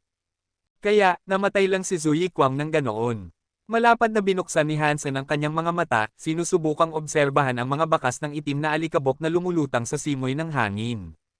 Nasasanay na siyang makita ang Silver Fox na maamo, kalmado, at hindi nakakapinsala, kaya halos nakalimutan na niyang ito ay isang malupit na super creature. Nakakagulat na makita itong naging isang bagay na nakakatakot at marahas. Pagkatapos ay ibinalik niya ang kanyang mga iniisip sa kasalukuyang estado ng kanyang katawan, na halos natakpan pa rin ng yelo. Ang dugo sa loob ay halos yelo na rin. Kung hindi niya mapainit ang kanyang sarili sa lalong madaling panahon, mamamatay siya. Dahan-dahang binuksan muli ni Hansen ang kanyang ice skin, at naramdaman niyang nagsimulang matunaw ang yelo na nakabalot sa kanya. Unti-unti itong naging nagyayelong hangin na umikot sa kanyang katawan. Tahimik na umupo ang Silver Fox sa nyebe sa tabi ni Hansen. Hindi man lang ito kumurap habang pinagmamasdan ng yelo na bumalik sa lupa bilang tubig. Ang nagyayelong hangin na umiikot sa paligid niya ay nagsimulang mailabas, bumalik sa atmosfera ng walang anyo. Ang kanyang nagyayelong balat ay naging kristal, at ang kanyang laman at buto ay naging transparent. Habang lumilipis ang panahon, mas lalong bumigat ang dami ng kapangyarihan na inilabas ni Hansen. Tumaas ang transparency ng kanyang laman at buto, at nakikita mo na ngayon ang kanyang mga ugat. Kabanata 576. Habang tumatagal ang oras, mas lumalakas ang malamig na hangin sa loob ni Hansen. Gumagalaw ang kanyang mga selula, ngunit parang nagiging kristal na sila. Sa parehong oras, nagsimulang tumakbo ang Dangshan Sutra, at isang kakaibang pakiramdam ang nag-udyok kay Hansen na ihinto ang kanyang pagsasanay ng Jad-eskan. Nakakatakot ang mukha ni Hansen. Nasa sabik siyang subukang pagsamahin ang nagyayelong hangin sa kanyang sariling mga selula at buksan ang kanyang unang gene lock. Pero hindi pagkatapos niyang simulan ang Dangshan Sutra. Maaaring nagkakasalungatan ang dalawang kasanayang ito. Medyo naiinis si Hansen. Kung hindi magkakasundo ang dalawang kasanayang ito, may posibilidad na masunog ang kanyang isip at mabaliw siya. Pinanood ng Silver Fox si Hansen na magising, at nang magising siya, tumakbo ito patungo sa kanyang mga binti para kuskusin ang mga ito. Dahil sa kanyang masamang kalooban, itinulak niya ang Silver Fox palayo sa inis. Nang makita ang nakakaawa na mukha ng Silver Fox, nagulat ang puso ni Hansen. Kinuha niya ang isang maliit na salamin na inihanda para sa Beetle Knight. Nang tingnan niya ang kanyang sarili sa refleksyon, wala siyang napansin na kakaiba. Nang aikas ni Hansen ang Jad-eskan, naramdaman niyang tumaas ang lamig. Kahit na hindi ito kasing nakakatakot ng kay Zhu Yikwang, nagawa pa rin itong gawing yelo ang ilang tubig. Kung nasa ibang normal na sitwasyon ito, matutuwa si Hansen, ngunit nang tingnan niya muli ang kanyang sarili sa salamin, nakita niya ang malamig na pawis na tumutulos sa kanyang noo. Malinaw niyang nakita sa salamin kung paano nagsisimulang maging mapula-pula ang kanyang mga mata. Kahit na hindi ito halata at malinaw na makita, ang isang maingat na pagtingin ay magpapakita ng papalapit na kulay. Naisip ni Hansen na ang kanyang mga mata ay nagsisimulang magmukhang katulad ng sa pamilya Zhou, malamig, walang pakialam, at malupit. Nako, ano ba ang kasanayang ito? Hindi ito tama. Karaniwan, hindi ko kailanman itutulak palayo ang maliit na Silver Fox, at hindi ako magiging masungit. Kaya bang baguhin ng masamang Jad-eskan ang pagkatao ng isang tao? Mas lalong naiinis si Hansen habang iniisip niya ito. Naisip niyang basagin ang salamin, at nagsimula siyang matakot na may mali talagang nangyari sa kanya. Agad niyang kinansela ang kanyang pagsasanay ng Jad-eskan at iCast ang Dangshan Sutra. Umatras siya sa isang estado ng pagmumuni-muni na nagising ang kanyang mga selula at nagbunga ng isang matamis, nakalulugod na pabango. Ang nagyayelong hangin ay pinalayas ng kaaya-ayang amoy, palabas at palayo sa kanyang mga selula. Nagbunga ito ng puting usok sa paligid ni Hansen. Isa siyang baguhan ng Dangshan Sutra at hindi pa niya nakukumpleto ang unang tier. Hindi ito makakapantay sa Jad-eskan, at napatunayan iyon sa buong oras na ginugol niya para maalis ang nagyayelong kapangyarihan na natipon sa loob ng kanyang katawan. Patuloy na nakaupo si Hansen sa nyebe, at paulit-ulit niyang iCast ang Dangshan Sutra. Nakaupo rin ang Silver Fox malapit kay Hansen, sinusuri ang lugar na may seryosong pagbabantay. Hindi siya gumalaw kahit isang pulgada. Ang langit ay napuno ng madilim na ulap, at nagsimulang mag-form ang isang blizzard sa paligid. Hindi nagtagal ay nalibing si Hansen sa nyebe, at hindi nagtagal ay naging imahe siya ng isang snowman. Gayunpaman, walang nyebe ang sumusuporta sa katawan ng Silver Fox. Nanatili lang ito sa posisyon nito, naghihintay sa susunod na hakbang ng kanyang amo. Umiulan ng nyebe sa buong araw at buong gabi, at gayunpaman, hindi gumalaw si Hansen o ang Silver Fox. Ang nyebe kay Hansen ay naging yelo, naglalabas ng nagyayelong hangin sa ilalim ng araw. Wow! Ang ganda ng maliit na fox na iyon. Hindi kalayuan sa kanila, narinig ang boses ng isang babae. Liu Qing, huwag kang lokohin ng hitsura nito. Kahit gaano kakyut ang isang nilalang, malamang na ito ay isang malupit at kasuklam-suklam na halimaw sa loob. Hindi pa ako nakakakita ng nilalang na tulad nito dati at sa makatuwid, higit pa sa dati, dapat tayong mag-ingat. Sumunod ang boses ng isang lalaki. Isang lalaki at isang babae ang naglakad sa patlang ng nyebe, papalapit ng papalapit sa direksyon ng Silver Fox. Napansin ng babae na hindi gumalaw kahit isang pulgada ang Silver Fox, at patuloy lang itong nakaupo doon. Sa tabi nito ay isang snowman. Sa hindi inaasahang sorpresa, sinabi niya, "Oh, at may snowman." Patuloy na tinitingnan ito ng maliit na fox. Sa tingin mo ba marahil ay ito ang nagtayo ng snowman? Walang hangganan ang iyong imahinasyon. Sabihin mo sa akin, paano kaya magtatayo ng snowman ang isang fox? Malinaw na iyon ay gawa ng ibang tao dito. Pero aaminin kong medyo kakaiba. Bakit kaya nakaupo lang ang fox doon at hindi gumagalaw? Mas lalong naging mausisa ang lalaki. Hayaan mo akong tingnan. Marahil ay nagyelo ito. Lihim na gustong hawakan ng babae ang fox. Mabilis na hinayla siya pabalik ng lalaki na sinasabi, mag-ingat ka. Maaaring niloloko tayo ng bagay na iyon para sa ating kaalaman. Maaaring ito ay isang bitag. Dapat lang tayong tumakbo roon at hampasin ito ng ating mga espada, problema na lutas, panganib na iwasan. Pagkatapos nito, tinawag niya ang isang Beast Soul Sword at nagsimulang tumakbo patungo sa Silver Fox, iwinagayway ang espada habang naglalakad siya. Nang ibaba ng lalaki ang kanyang espada para hampasin ang kanyang target, wala siyang nataman. Gumalaw ang snowman sa tabi ng Silver Fox. Isang nagyayelong kamay ang lumabas, gamit ang gitnang daliri at hintuturo nito para pigilan ang pagbagsak ng talam. Ang tanging tunog na narinig ay isang mabilis na katsa, at ang talam ng Beast Soul Sword ay malinis na naputol sa dalawa ng dalawang daliri na iyon. Nagulat ang lalaki at babae, kaya mabilis silang umatras.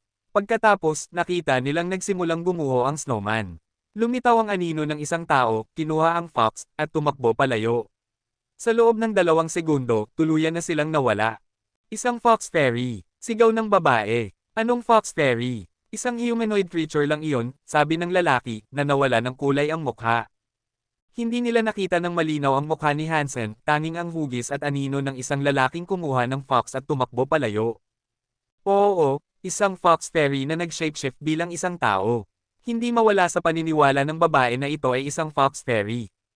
Anuman, hindi naniniwala ang lalaki at babae na ang nakita nila ay isang tao. Pero sino ba ang masisisi sa kanila?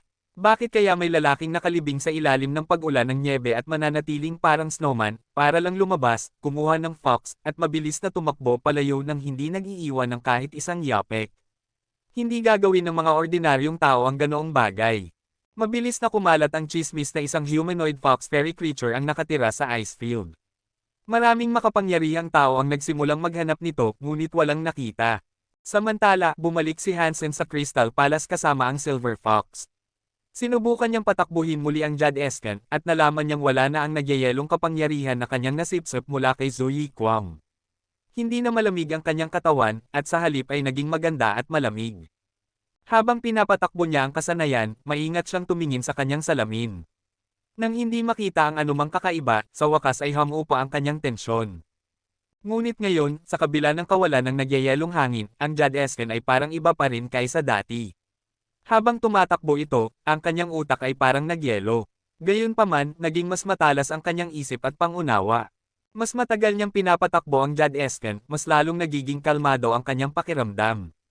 Parang wala nang makakaapekto sa kanyang emosyon ngayon. Kakaiba ito, may mali siguro. Ang Jadescan ng pamilya Zhou ay may problema siguro. Pinag-isip-isip ni Hansen ang talumpati ni Zhu Yiyang sa palitan ng kaganapan, na nauugnay sa isa pang kasanayan na tinatawag na Ice Heart. Ito ay isang kasanayan na dapat na magpatahan ng iyong mga emosyon at ipahinga ang mga ito. Sinabi ng mga tao na natutunan ng lahat sa pamilya Zhou ang Ice Heart. Ngunit ang bawat miyembro ng pamilya Zhou na nakilala ni Hansen na may galit na pagkatao ay lahat ay natutunan ng Jadescan, at mas lalo siyang nakumbinsi na may problema sa Jadescan. Kabanata 577. Hindi pa rin sigurado si Hansen kung may problema ba ang kanyang ice skin. Anuman, nagpasya siyang hindi na ituloy ang pagsasanay nito at itabi ito. Sa halip, inilipat niya ang kanyang focus sa pagsasanay gamit ang Dongzhou Sutra. Gusto ni Hansen na matutunan ang unang tier ng Dongzhou Sutra ng mas maaga ngayon para ma-unlock niya ang kanyang unang Jinlock. Nakita niya ang lakas na taglay ni Zhu Yikwang sa pamamagitan ng pagbubukas ng kanyang sariling unang Jinlock. Nagsisimula ng maunawaan ni Hansen na ang pagkuha ng ganoong kapangyarihan ay magiging mahalaga para sa hinaharap, lalo na sa kanyang handering makipaglaban sa mga super creature. Nakita niya mismo ang lakas na taglay ng mga super creature, tulad ng ipinakita ng Silver Fox at ng Blue Seahorse, at alam niyang kailangan niyang mag-improve ng malaki bago siya makasabay sa kanila. Naisip ko kung anong mga kapangyarihan ang makukuha ko pagkatapos kong ma-unlock ang unang tier Jinlock gamit ang Dongzhou Sutra. Ang kasanayang ito ay maaaring walang kapangyarihan na nauugnay sa mga elemento tulad ng apoy at tubig, o kahit na kulog, nagpapaganda lang ito ng amoy ng aking katawan. Hindi tulad ng deadly perfume ni Zhu Ting, kaya ko bang talunin ang aking mga kalaban sa pamamagitan lamang ng kaaya-ayang amoy ng aking katawan. Naisip ni Hansen. Napagtanto niya na hindi magiging posible iyon. Ang Dongzhou ay ang master ng Zuanmen, ngunit ang paggamit ng kapangyarihan ng amoy para talunin ang mga kaaway ay parang isang babaeng kilos. Hindi ito tumutugma sa kanyang persona. Umaasa si Hansen na makakuha ng malalaking pagpapahusay sa pagganap pagkatapos niyang ma-unlock ang unang tier ng Dangsu Sutra. Gayunpaman, hindi niya ito maaaring madaliin. Kaya, sinanay at pinagsanay niya ito araw-araw, pinapadalhan din ng paglilinis ang kanyang sarili mula sa mga problemang lumitaw sa ice skin. Gayon din, halos kumpleto na ang pagiging dalubhasa ni Hansen sa Dole. Sa lalong madaling panahon, maaari na niyang talunin ng husto ang Twin Spirit, ngunit kahit na mukhang makakamit ang tagumpay, ito ay magiging isang mahirap na laban pa rin. Gumugol din si Hansen ng oras sa pagpaplano kung paano siya makikipagtulungan kay Li Xinglun at Brother Philip sa paglansad ng isang pag-atake sa Royal Shelter. Kahit na kaya niyang harapin ang Twin Spirit sa Royal Shelter ng mag-isa at angkinan ang lugar, sayang kung hindi niya tatanggalin ang mga espirito at nilalang na naninirahan doon. Kapag naruroon ang mga espirito, ang mga nilalang ay magtitipon sa loob ng tirahan. Kung mahuhuli ang mga espirito, tatakbo ang mga nilalang. Kung gusto mong patayin sila, kailangan mong hanapin sila isa-isa. Kung susulitin niya ang pagkakataon na maglunsad ng isang pag-atake kasama si Li Xinglun at Brother Philip, makakapatay sila ng ilang sacred blood creatures at madidagdagan ang kanyang sacred geno points. Kuya Han, libre ka ba ngayon? Maaari mo ba akong turuan kung paano makipaglaban? Kakabalik lang ni Hansen sa Black God Shelter, at nag-aalala na si Chi Ziwen para sa kanyang atensyon. Wala akong oras, may mga bagay na mas mahalaga ang iniisip ko kamakailan, sagot ni Hansen. Kuya Han, anong malalaking bagay ang balak mong gawin? Ang mga mata ni Chi Ziwen ay may kakaibang tingin habang tinatanong niya si Hansen. Magiging isang kooperatibong gawain ito kasama ang Starwheel Shelter at Philip kung saan tatanggalin natin ang Royal Shelter, walang pakialam na sagot ni Hansen. Talagang isang tao na gumagawa ng malalaking bagay si Kuya Han. Gusto kong tumulong, bagaman. Matutulungan kita kapag dumating na ang oras para harapin ang Royal Shelter na ito na sinasabi mo, masayang sabi ni Chi Ziwen. Kung mayroon kang puso, bibigyan kita ng gawain na humingi ng tulong sa Starwheel Shelter at Philip Shelter. Ngumiti si Hansen at tumingin kay Chi Ziwen ng may pagmamahal. Hindi kita bibiguin. Humingi si Chi Ziwen ng ilang tauhan ni Hansen at pagkatapos ay umalis patungo sa Philip Shelter. Ginoo Chi, talagang tutulungan mo si Han Senador na tanggalin ang Royal Shelter.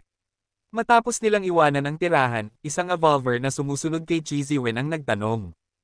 Bakit hindi? Sabi ni Chi Ziwen. Kung makikipaglaban ka, maghintay ka muna na ibagsak namin si Han Senador. At least sa ganoong paraan, ikaw ang mamumuno sa laban. Kung tatanggalin natin ang Royal Shelter ngayon, hindi ba makikinabang lang si Han Senador?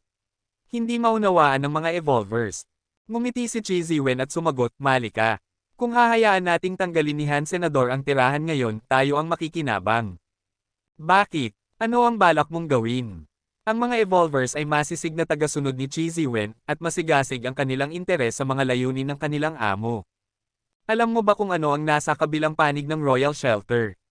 Hindi direktang sinagot ni Chi Ziwen ang mga ito.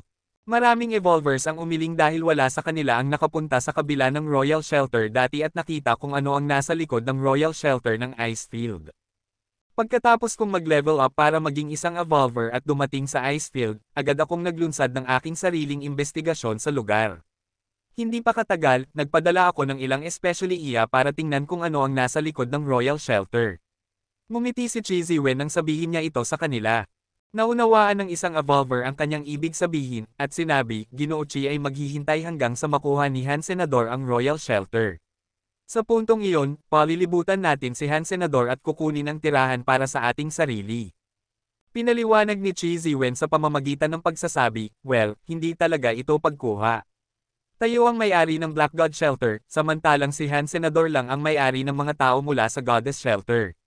Ang Royal Shelter ay walang kinalaman sa aking pakikitungo sa aking ama at sa pamilya Teng. Kung kukunin ko ang tirahan na iyon, akin iyon sa pamamagitan ng karapatan.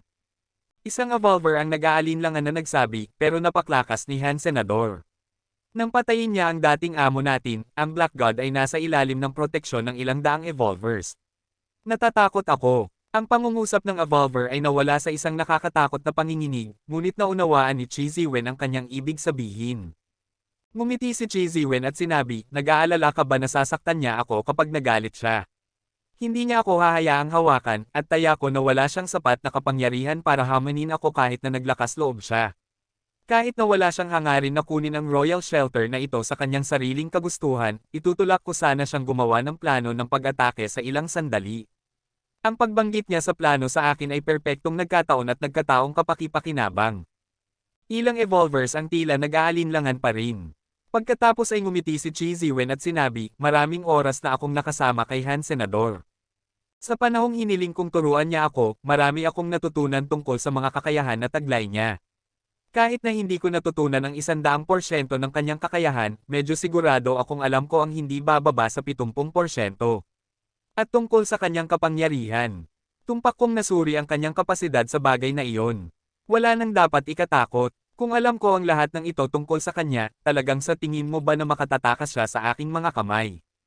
Nang makita kung gaano pa rin kaatubili at natatakot ang kanyang mga evolvers, nagpatuloy siya sa pagsasabi, ang Black God Shelter ay binubuo ng ating mga tao.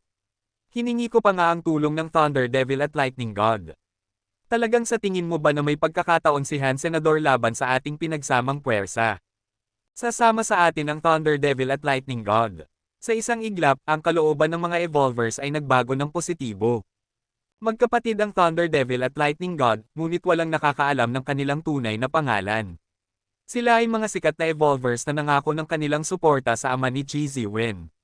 Sila ay kabilang sa mga pinakamahusay na evolvers na maaaring maging at hindi kalayuan sa pagiging mga surpasser. Kung mag-level up sila, maaari silang maging celestial beings, at wala sa kanila ang maaaring hawakan ng mga ordinaryong tao.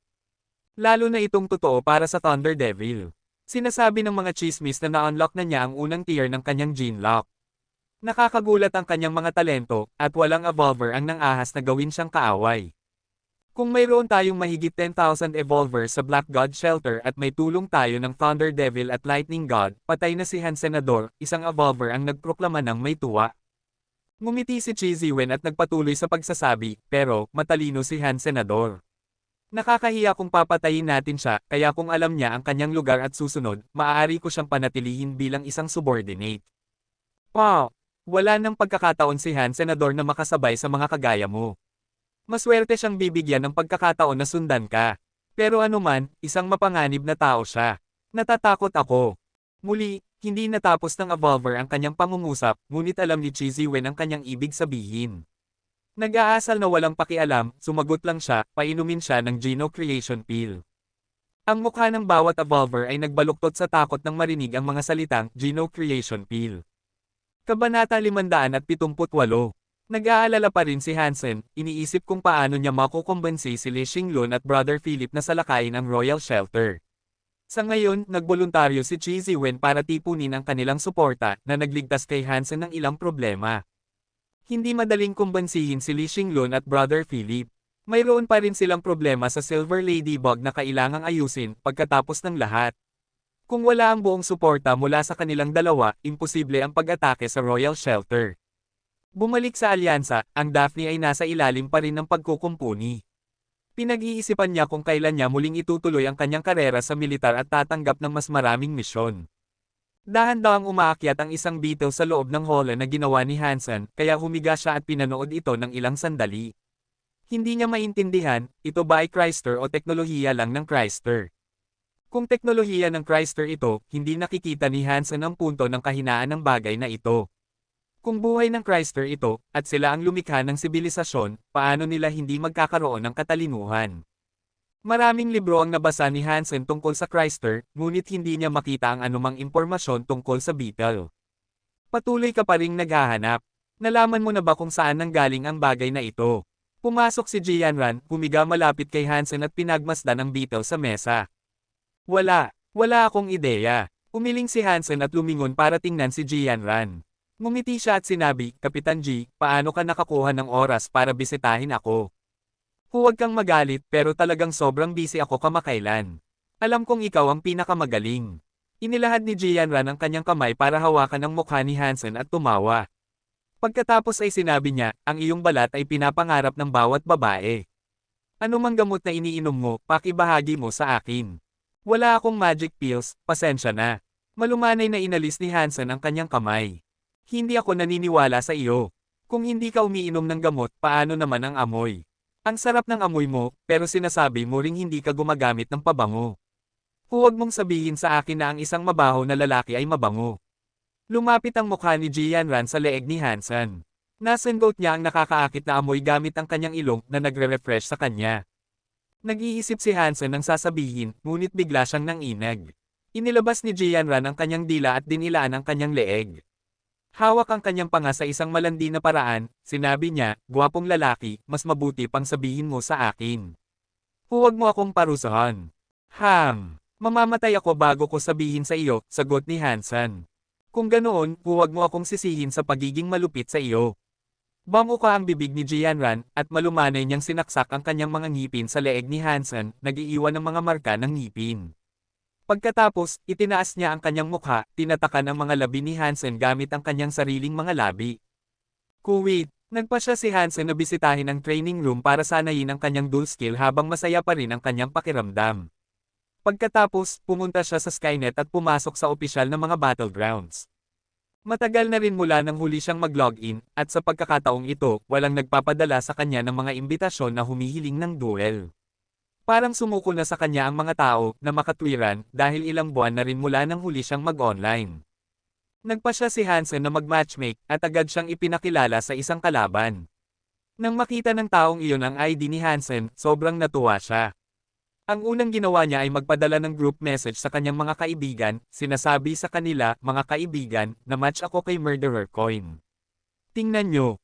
Grabe, totoo ba iyon? Wang, hindi ka nagsisinungaling, di ba?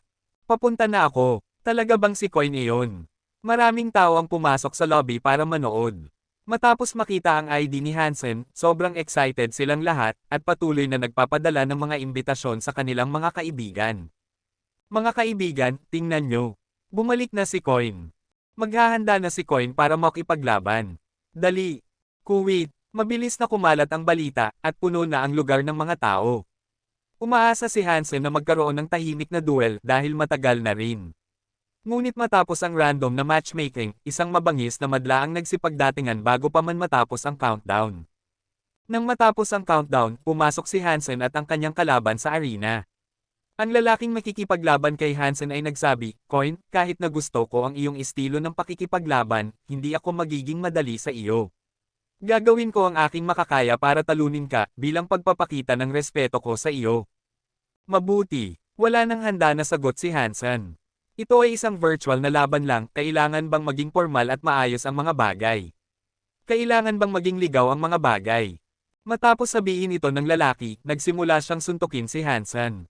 Mabilis at makapal ang pagdating ng mga kamao sa kanya na may sapat na lakas na nakapak sa bawat isa. Light thrust punch. Hindi masama. Mabilis na gumalaw si Hansen at umiwas sa pag-atake, syempre. Ang light thrust punch ay ang mas mahinang variant ng medium thrust punch. Dahil sa mas mababang kapangyarihan nito, mas mabilis ito, ngunit hindi ito kasing bilis ng spike jab. Kapag nagawa ng tama, ang light thrust punch ay maaaring i-cast ng sunod-sunod, na nilalagay ang isang kalaban sa isang posisyon kung saan maaari lamang silang magtanggol at hindi atake. Ang kakayahan nitong mag-stunlock ay espesyal sa bagay na ito. Haha, na-corner kita ng husto. Hindi yun light thrust punch, mechanical fist iyon. Pagkatapos nito, nagsimulang gumalaw ang buong katawan ng tao. Bigla na lang, nag-transform ang kanyang katawan sa isang nakamamatay na armas. Ang kanyang mga kamao, binti, likod, siku, puwit, paa, at tuhod ay naging mga kakila-kilabot na armas, na sinasalakay ng sabay-sabay si Hansen nang walang tigil. Nagulat si Hansen, hindi inaasahan na makaharap ng isa pang elite na marunong gumamit ng mechanical fist. Kahit na ito ang pinakasikat na kasanayan sa pagsuntok, napakahirap itong matutunan at mas mahirap pang ma-master. Kailangan mo ng napakataas na antas ng fitness at practice points para magamit ito, kaya napakakaunting tao ang nakakapaggamit ng kasanayan na ito. Ang mechanical fist ay tungkol sa paggawa ng iyong katawan sa isang uri ng makina, gamit ang bawat bahagi ng iyong komposisyon para makipaglaban.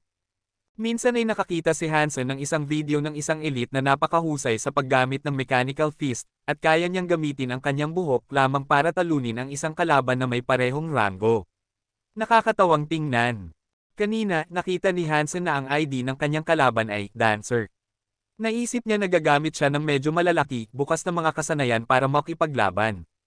Hindi niya inaasahan na gagamit siya ng mga kakaiba at delikadong kasanayan. Walang pigil ang katawan ng Dancer habang patuloy itong umaatake.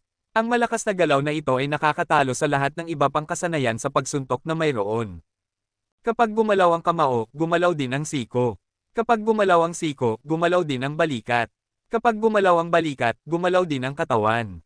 Kapag nasa saklaw na ng dancer si Hansen, maaari siyang patuloy na umatake. Kahit na ang mga pag-atake ay mukhang kakaiba, ginawa ang mga ito ng may hindi kapani-paniwalang kagalingan. Gamit ang nakakatakot, nagngangalit na pag-atake na ito, maaari lang umatras si Hansen at umiwas sa pag-atake ng dancer.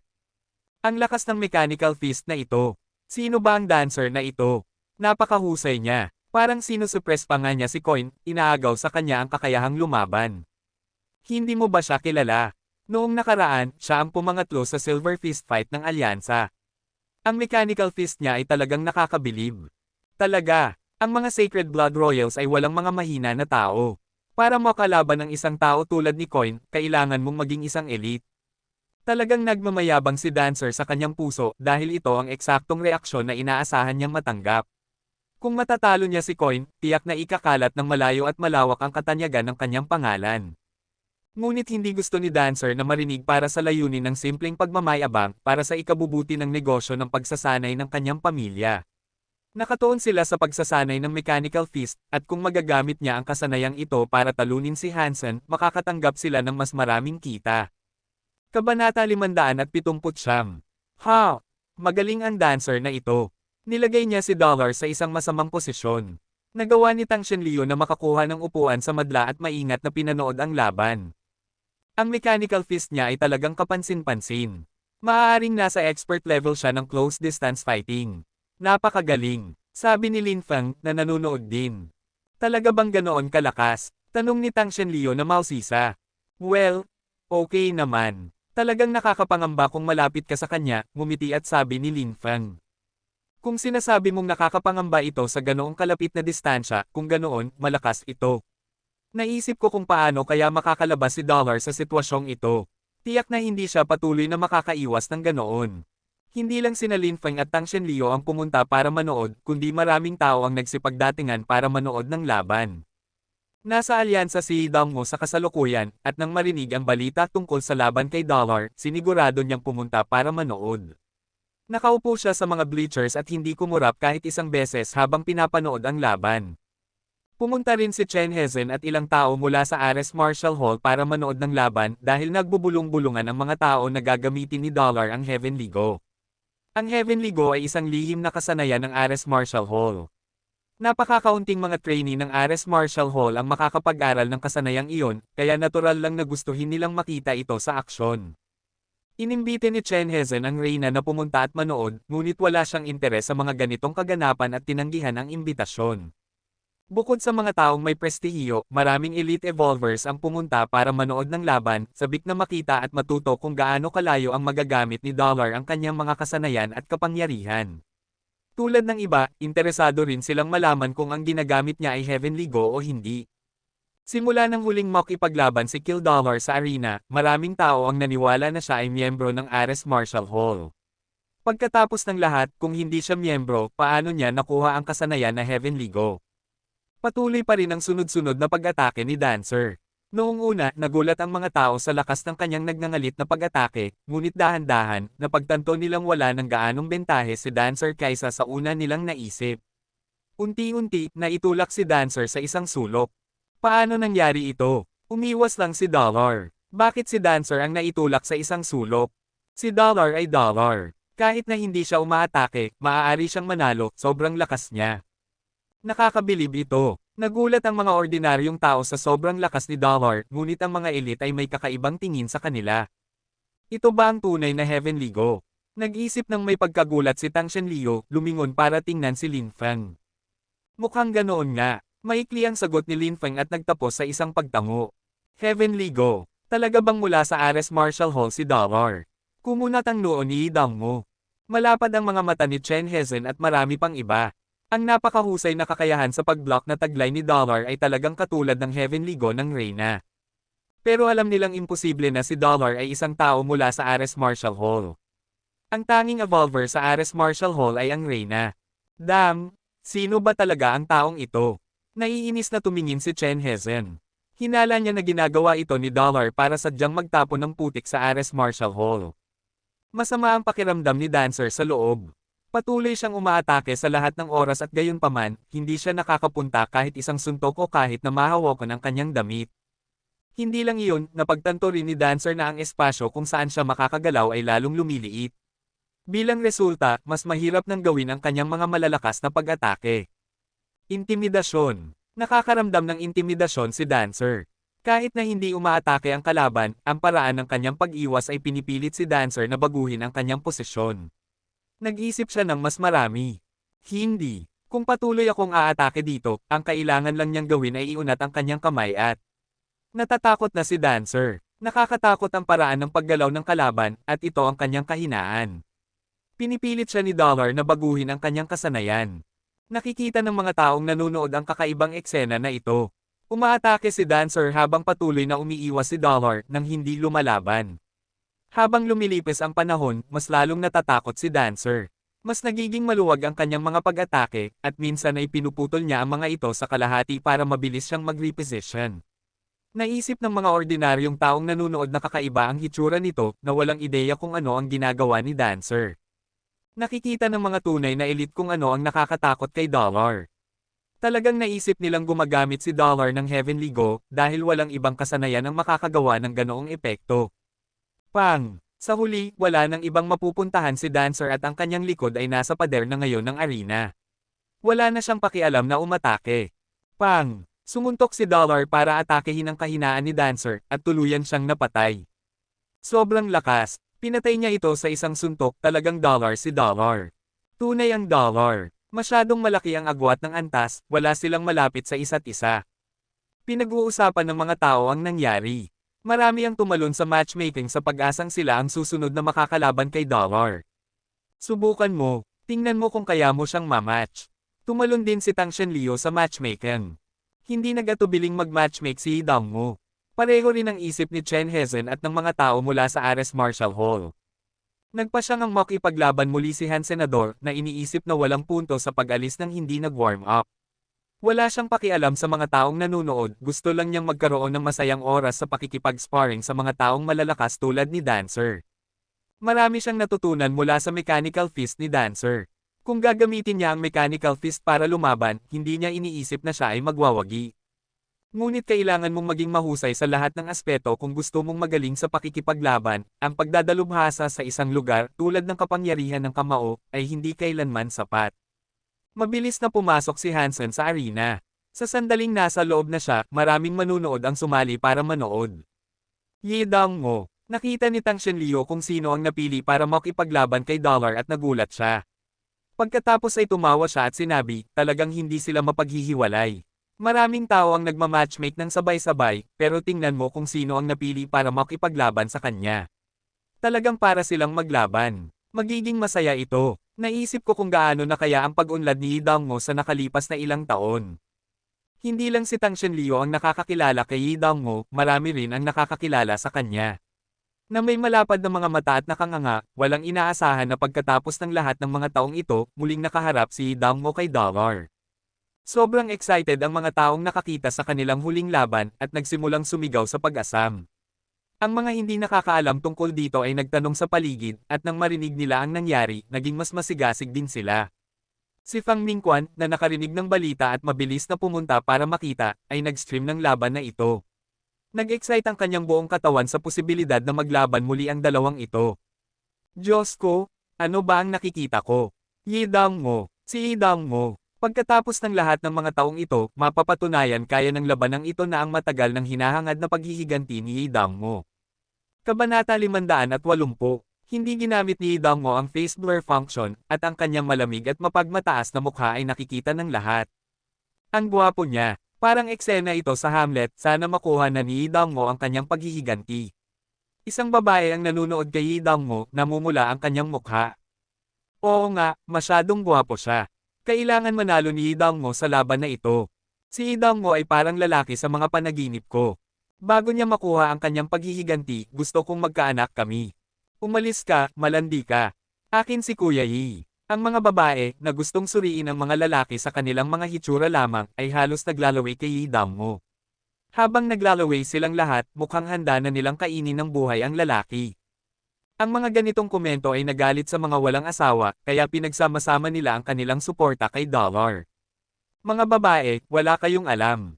Sino ba ang nagmamalasakit sa hitsura? Ang tunay na halaga ay nasa kapangyarihan at kalamnan. Isang beses na pinatay ni Dollar si Dangmo sa isang suntok, ngayon ay magiging paulit-ulit lang ito.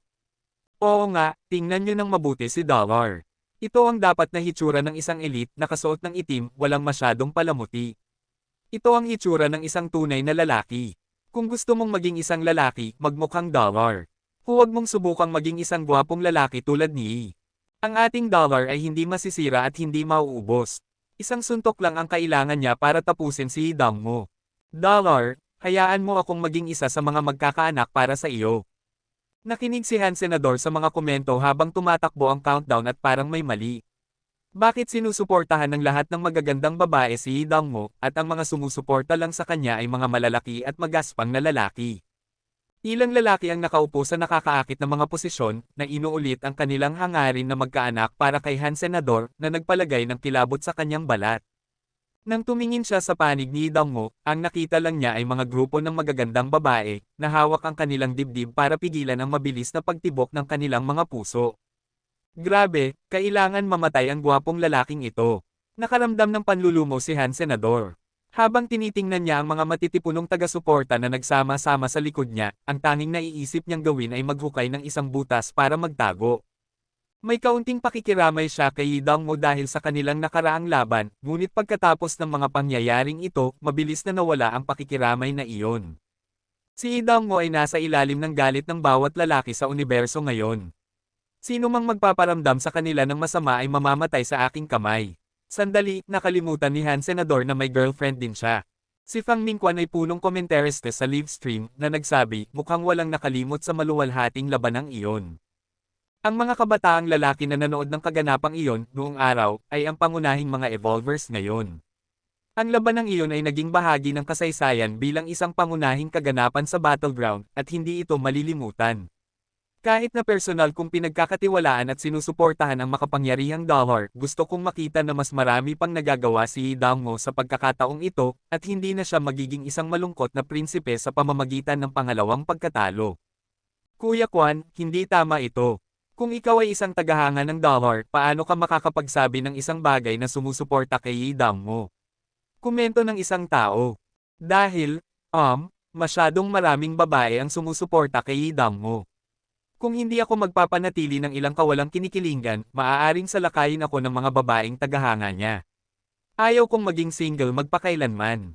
Walang sala na ibinuka ni Fang Mingquan ang kanyang dalawang kamay habang naghahanap siya ng sagot. Haha! Nang matapos ang countdown, pumasok sina Yi Dangmo at Han Senador sa arena. Hindi nagmadaling sumugod si Yi Dangmo, nakatayo lang siya doon, nakatitig kay Han Senador nang walang imat.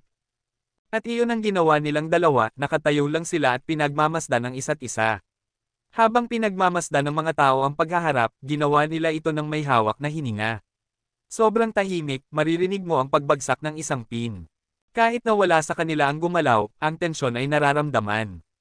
Parang ang mahaba, madilim na katahimikan bago ang bagyo ng 1,000 bagyo. Walang humihinga. Sinira ni Dangmo ang mahabang katahimikan. Kung manalo ako, sabihin mo sa akin kung sino ka. Ang simpleng kahilingan niya ay nakaapekto sa madla. Matagal nang hinuhulaan ng mga tao ang pagkakakilanlan ni Dollar, ngunit walang nakalapit. Ang kanyang pagkakakilanlan ay isang bagay na gustong malaman ng lahat. Noong rurok ng katanyagan ni Dollar, sinuri ng mga eksperto ang bawat aspeto ng mahiwagang karakter para subukang matukoy ang kanyang tunay na pagkakakilanlan. Ngunit muli, walang nakakaalam. Matapos sabihin ito ni Dangmo, ang atensyon ng madla ay napunta kay Han Senador. Umaasa silang lahat na susundin niya ang kahilingan ni Dangmo. Sige, sinabi ni Han Senador ang iisang salitang ito, at sumabog ang madla sa hindi mabilang na mga sigaw, parang isang kumukulong tekor. Yi Dangmo, sinusuportahan kita. Patayin mo si Dollar. Ibagsak mo siya. Ibagsak mo siya. Ibagsak mo siya. Haha, hindi masisira si Dollar. Ang pagsagot ng napakabilis ay nagpapatunay lang na wala siyang takot na matalo dahil totoo, wala ng pagkakataon si Dangmo. Sa tingin ko hindi. Noong araw, nagtagumpay ang paghihiganti ni Go Jian. Kung nagsanay si Dangmo ng napakaraming taon, eksklusibo para sa pagkakataong ito ng paghihiganti, maaaring hindi madaling makamit ni Dollar ang tagumpay. Kailangang matalo si Dollar. Gusto kong makita kung sino siya. Sa tingin mo ba babae talaga si Dollar? Kuwait. Pagkatapos ay nagpatuloy si Han Senador, pero may counter-proposal ako, isa para kung ako ang mananalo. Tiwala si Han Senador sa kanyang mga kakayahan at hindi niya iniisip na matatalo siya. Kilala niya ng husto si Dangmo, samantalang hindi naman kilala ng kanyang kalaban. Halos imposible para matalo si Han Senador. Sige, sabihin mo. Nanatiling walang kibo ang mukha ni Dangmo, habang patuloy lang siyang nakatitig kay Han Senador. Kung hindi mo alam, posible na maniwala na si Han Senador ang pag-ibig ng kanyang buhay. Kung matatalo ka, ito na ang ating huling laban, sabi ni Han Senador.